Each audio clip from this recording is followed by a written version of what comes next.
Hello, everyone, and welcome to Remote, the Connected Faculty Summit. My name is Allie Forbes, and I'll be your moderator for today's session.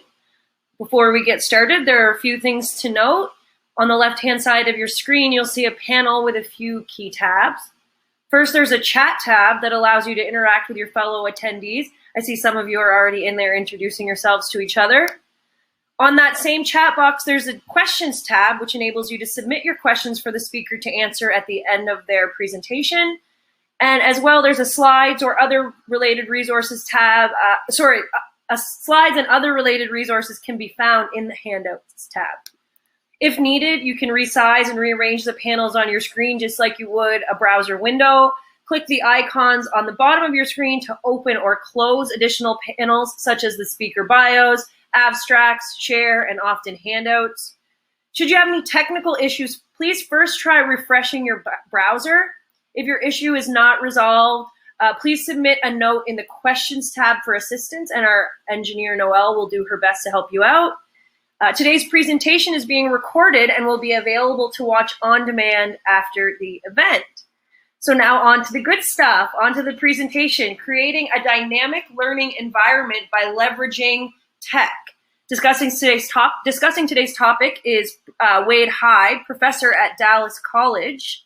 And with that, I'm going to turn it over to Wade. Well, thank you, Ellie. I appreciate it. Yes, I'm coming to you live from Dallas, Texas, from Dallas College, actually in my bedroom. The current temperature, by the way, here is 102 degrees with a heat index of 108. So even though it's air conditioned here, I can sympathize with my colleagues over in Tempe because it's pretty darn hot here as well. I also have to admit, I teach, what my background is, I teach marketing. And when I looked at my title, I thought, creating a dynamic, learning environment, leveraging technology. I thought, what a snooze fest. What I really wish I would have said was something more like, here are 6 easy steps in order to make your educational experience a little bit more engaging with students. I wanted to sound academic, I suppose. But anyway, but I'm glad to be here and representing our Dallas College. So firstly, let me just say that we all know that COVID-19 just sucks. There isn't any way better to say it. 137,000 deaths, I think 3.5 million confirmed cases. It's just been terrible. But that being said, there are some things to celebrate about COVID-19. And one of them is the surprising acceptance of being able to work online. And not just in education, but in businesses around the world. Businesses have been showing there is an improved efficiency and productivity working online, and that they haven't seen in years. And even after COVID-19, I wouldn't be surprised to see there being a more reliance on things like video conferencing, on a reduction of travel that will make us better workers. I mean, I haven't seen any specific studies, but the lack of office talk alone is probably increased efficiency exponentially. So good. So there are some things to celebrate in this crisis. Just to let you know what's going on here in Big D in Dallas. Currently in Dallas County is under technically what's called a stay home, stay safe orders. The Dallas County is averaging almost 1,000 new COVID-19 cases a day.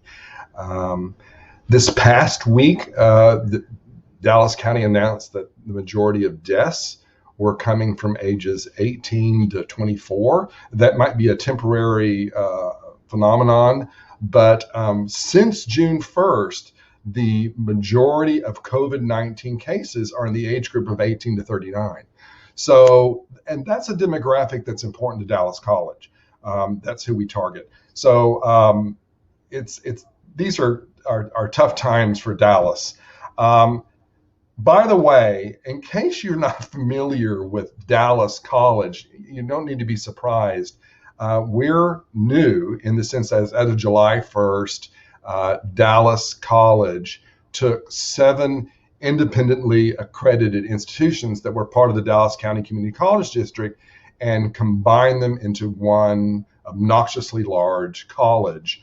So my home campus of El Centro, others, Brookhaven, Cedar Valley, Eastfield, Mountain View, North Lake, and Richland. I hope I haven't forgotten anybody.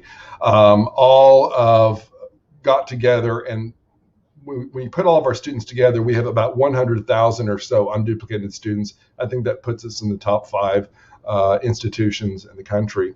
But we did this, and this is pre-COVID-19, or actually it was right during all this pandemic that was going on.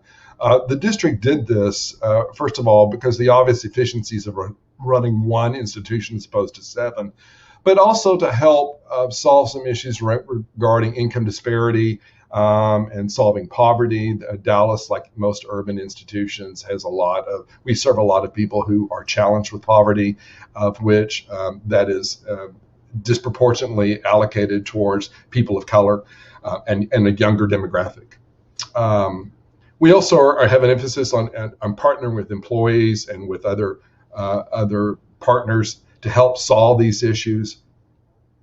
And what I'm also most excited about is the district's commitment to diversity, equity, and inclusion, DEI, which I think is directly related to our ability to access students via distance learning. So that's a great thing because it is an accessibility issue. And I'm also glad to know that Dallas College was really early on in making the decision to go ahead, at least through December, to spend most of our time online, despite pressures from the federal government, from the state, and then, of course, subsequently our local ISD partners. So we're going to be mostly online. Like I'll be here in this lovely abode through December. There are some exceptions. We have a nursing program that requires some face-to-face, automotive programs, some things that do require some minor, lab work. But for the most part, we're all going to be online, keeping ourselves and students safe. So that's good for Dallas College for doing that. Also, when we all, like everybody else that's on this phone call, switched to going online, for us, it was right around spring break.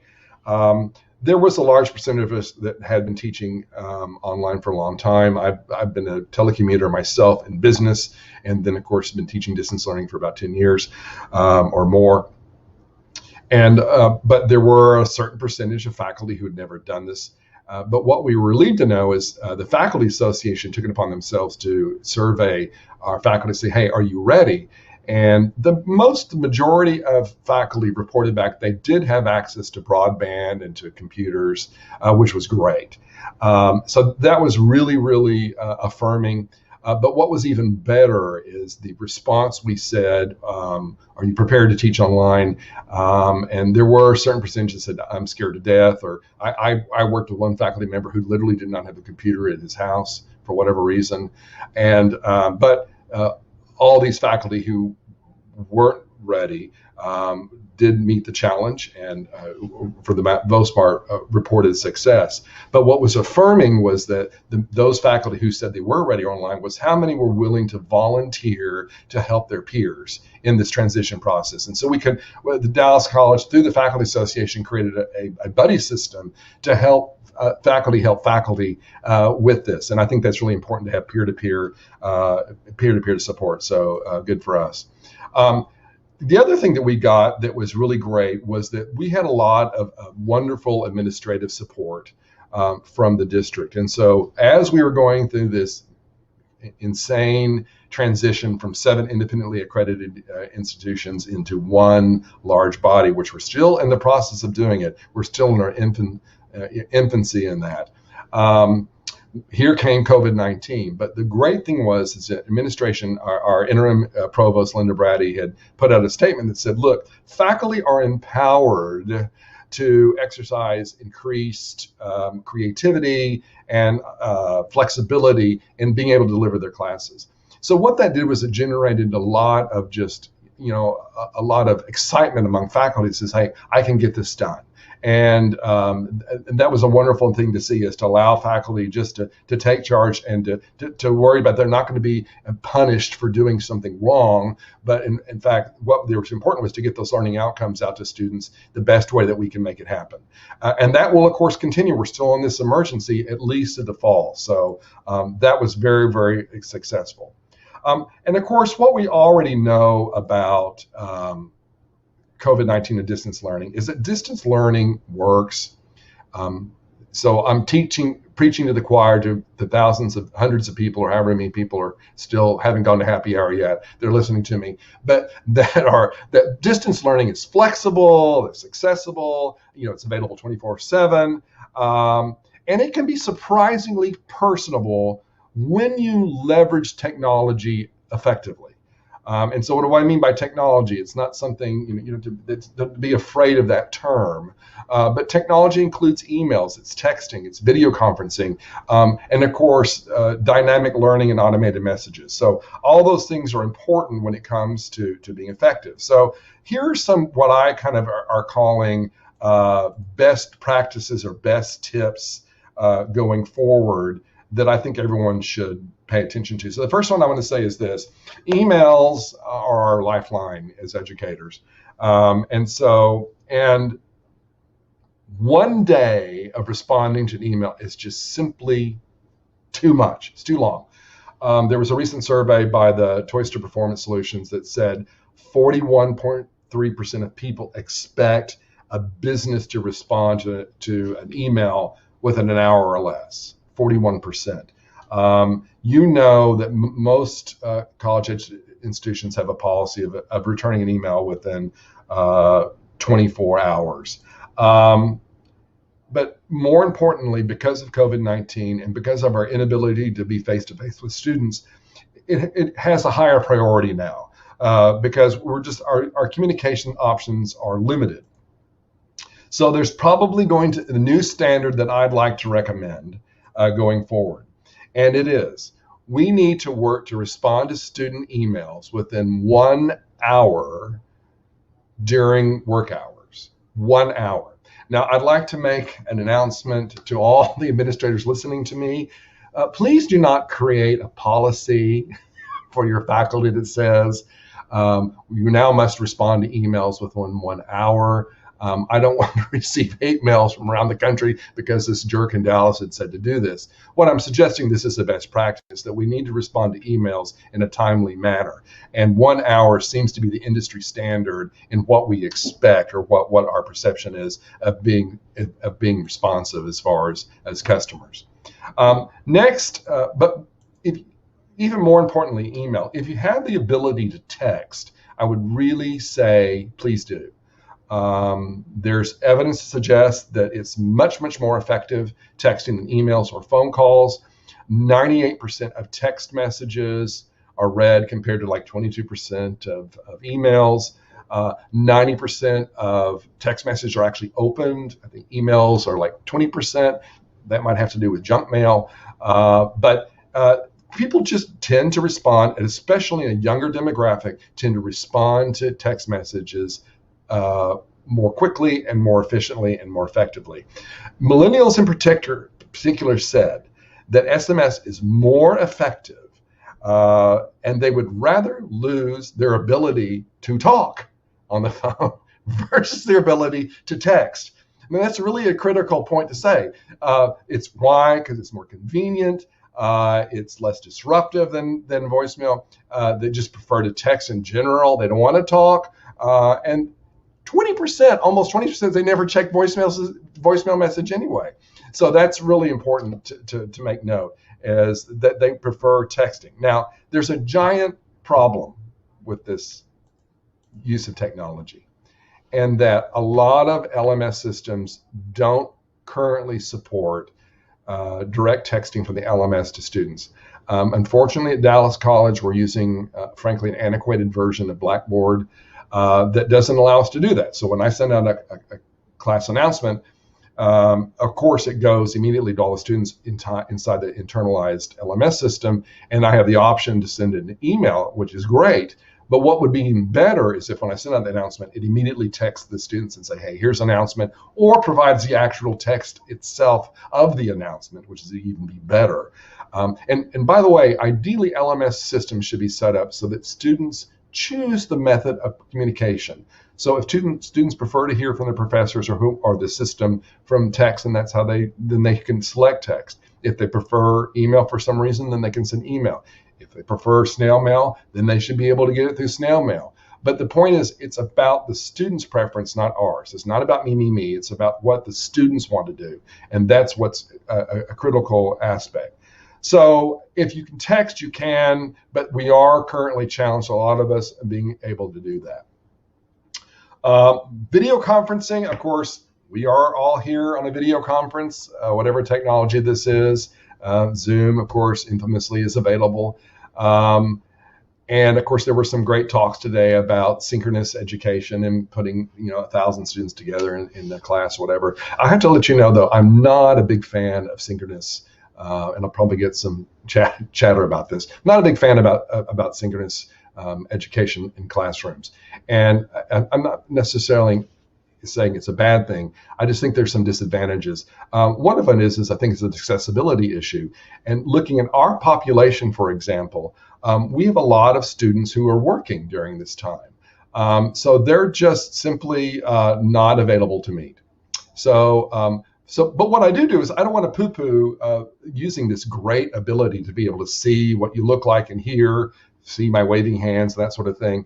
But what I think works better is to do small and one-on-one conferences. So I challenged myself, and this is actually before the COVID-19, to meet with my students at least twice a year, each one individually, once at the beginning, once towards the middle, towards the end, in a 20-minute conference. And there's a lot of evidence to show that 20 minutes is about the right length. You do more than 20 minutes, people get bored. You just tend to hear yourself talk. But it's enough time to get things done, wrap it up, and move on. I personally like Google Meet. That's a free to service. I think Microsoft is a sponsor here. The Microsoft Teams is a great product. Zoom is another product. Ironically, Dallas College has banned Zoom, much to the consternation of faculty. I don't agree with that decision, but there were some security fears that I think were unfounded, but nevertheless, we don't get to use Zoom. We do, however, have access to our preferred vendor, which is Cisco WebEx, which is a pretty good alternative to Zoom. But regardless of the technology, there are a lot of ways to be able to do video conferencing one-on-one with students, and that's a great thing. In my conferences, what I like to do is not just have meaningless chatter, but to try to be specific in that 20 minutes. So one of the things I try to do is during this time is, especially at the first, is to help students succeed, to set up some goals. And I try to use this SMART method, which is, of course, being specific, measurable, attainable, relevant, and temporal or timely. And you can look at the chart that I posted here. But by keeping students focused on the goals that needed to accomplish during the class time, it really helps them to stay on task. And that's really, really helpful in my mind. And then, by the way, I'm sure some of you are thinking that, well, how do you manage, I haven't counted lately, but probably 120 to 200 students, or maybe more, depending on my load. Well, how do you manage that? Well, first of all, I do not schedule this on my own. Forget it. One of the things I compel my students to do as part of their responsibility is that they are to schedule with me. And so I use a tool called Calendly, which is free, by the way. And Calendly allows you to book your own meetings. And by the way, there's a new tool that just came out a couple of months ago from Microsoft. It's part of the Office 365 suite called Microsoft Bookings. It's very similar to Calendly. It's a little bit more intuitive, actually, so I would recommend looking into Calendly or Microsoft Bookings. By the way, don't forget POTS. POTS is Plano Telephone Systems.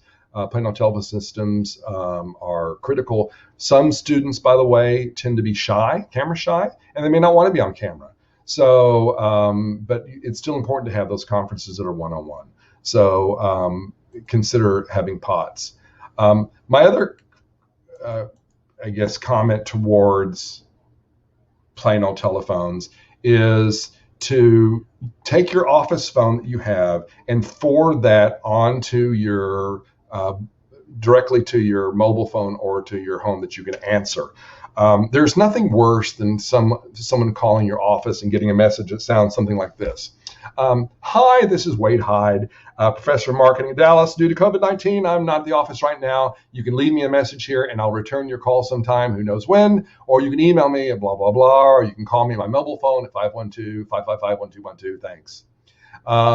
It's much better just to have, when you call that number, for it to be immediately forwarded to your call so you can that you can take the call. By the way, when that call comes in, answer the frickin' phone. Don't let it go to voicemail if you can do it. There's a lot of evidence to suggest that we as customers, and of course, and that's a discussion for today, but yes, students are customers, that customers prefer to talk to a live person than opposed to leaving a voicemail message.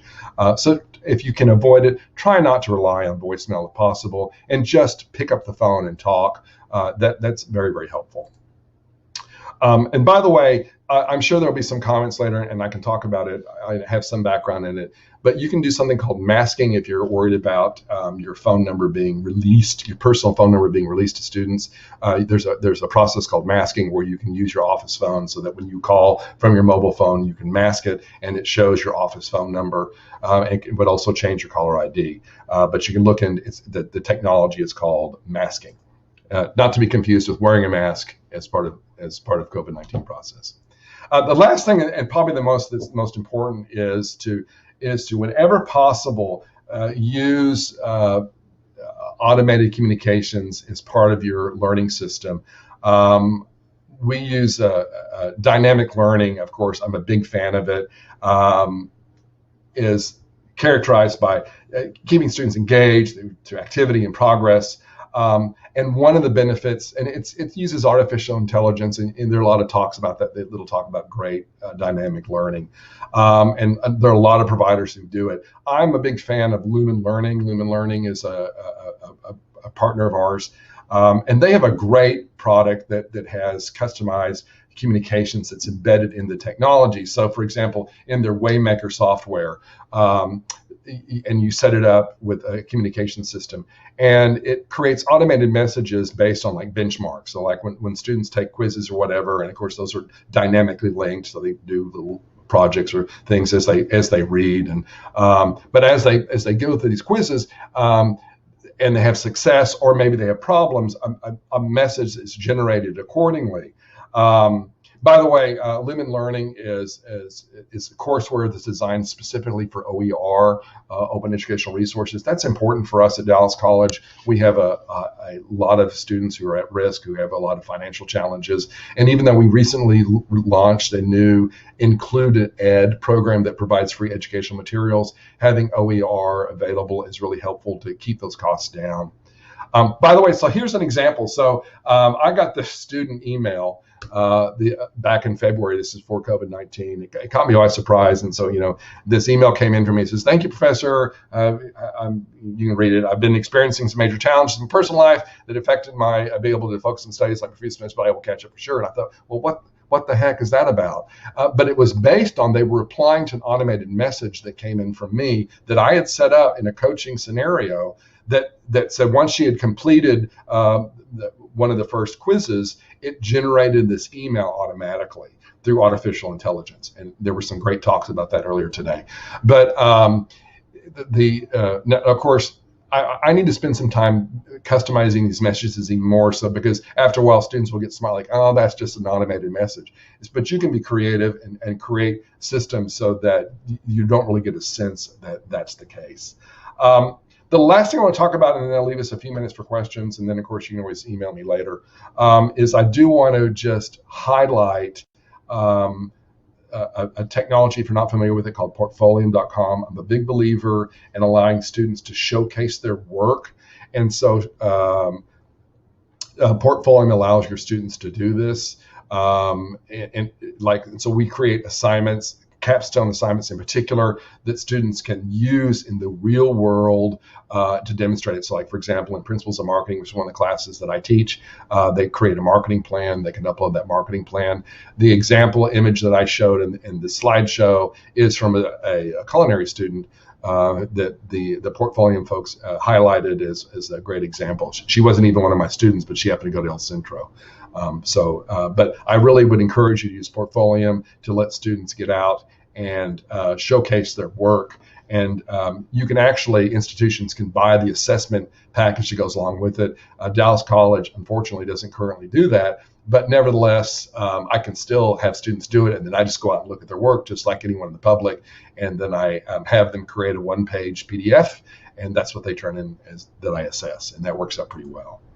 So that's all I have for my rattling. I rattled a little longer than I wanted to, but that gives us a few minutes, I think, for me to answer any questions anybody has it. So. Yes, definitely. Thank you, Wade, for your presentation. I see we already have some questions from the audience, so we'll get right. We've got a couple of minutes. Maybe we get to a couple of questions here.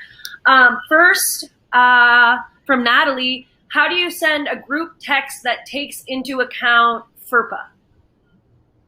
So I don't. So yeah, in theory, if your LMS system has embedded, and I think Canvas and the latest version of Ultra Blackboard has this embedded in it. They have that because students opt into that text message. That's taken care of. I do not believe in gathering students' text messages on their own and texting at a group. I just don't believe in it. I think it's dangerous, just as you mentioned, because of FERPA compliances. So I don't recommend it. So I just say use text whenever it's embedded into your learning management system. That's my recommendation. Okay. Another question: to what extent do we take into consideration the effects of the digital divide?